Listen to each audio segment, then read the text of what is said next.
what we saw today at the UN, essentially Turkey, Jordan, and other nations saying they will do the same. I don't think you'll see Jordan ground troops involved in this, but certainly what Jordan will do going forward, what Turkey will do going forward, what other nations will do going forward is incredibly important to understand where Israel and the United States have positioned themselves in what is inevitably a losing position. And this is why the Israelis...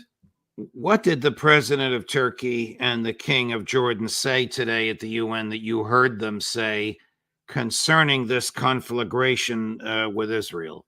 Well, both men spoke passionately and forcefully and very directly. King Abdullah, whose speech was masterful, and I encourage everyone watching us and listening to us, Judge, to go and watch and listen to King Abdullah. Absolute mastery from that podium. His entire speech was only about Palestine.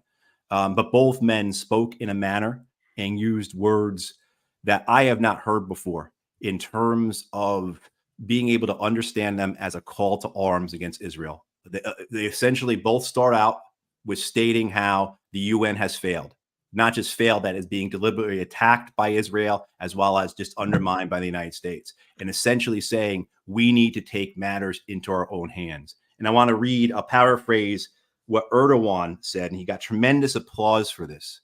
Erdogan said, and I'll paraphrase because I couldn't write it down quite accurately enough, but an alliance of humanity stopped Hitler. An alliance of humanity must stop Netanyahu and his murder network.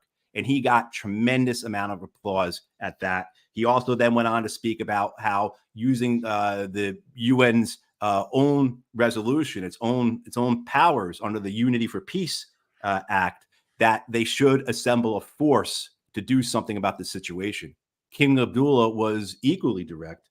King Abdullah spoke about establishing a protective mechanism across the occupied territories to protect the Palestinians from the Israelis.